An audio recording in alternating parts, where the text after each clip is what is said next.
ഇമാം ബുഖാരിയുടെ ഹദീസ് ഗ്രന്ഥങ്ങളിൽ സനദോടുകൂടി വന്നിട്ടുള്ളതുണ്ട്, സനദല്ലാതെ വന്നിട്ടുള്ള ചില ഭാഗങ്ങളും ഇമാം ബുഖാരിയുടെ ഹദീസ് ഗ്രന്ഥങ്ങളിൽ കാണാൻ കഴിയും.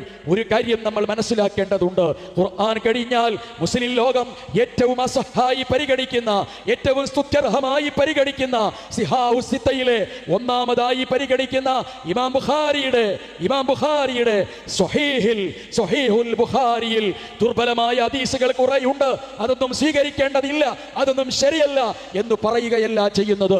മറിച്ച് ആ ഗ്രന്ഥത്തിലെ ചില ഹദീസുകൾ ആദ്യകാലം മുതൽ ആധുനിക കാലം വരെയുള്ള പണ്ഡിതന്മാർ ചില ഹദീസുകൾ, 1, 2, 3, 4 ഹദീസുകൾ, മറ്റു ചില ഹദീസുകൾ അതിനെ സംബന്ധിച്ച് വിശകലനം നിർവഹിച്ചിട്ടുണ്ട് എന്നു മാത്രം. ആ നിരൂപണങ്ങളെ, ആ വിശകലനങ്ങളെ പ്രമാണ നിഷേധമായി പരിഗണിക്കുന്നുവെങ്കിൽ നമ്മൾ ഇമാം നബവിയെ, ഇമാം ഇബ്നു ഹജറുൽ അസ്ഖലാനിയെ, ഇമാം ഷാഫിയെ തുടങ്ങിയിട്ടുള്ള മഹാരഥന്മാരായ പണ്ഡിതന്മാരെ എല്ലാം നിഷേധത്തിന്റെ പട്ടികയിലേക്ക് ചേർത്തു കെട്ടേണ്ടി വരും. ഹദീസ് നിഷേധത്തിന്റെ ടാഗ് അവരുടെ കഴുത്തിൽ നമ്മൾ ചാർത്തേണ്ടി വരും എന്നാണ് മനസ്സിലാക്കാൻ കഴിയുന്നത്.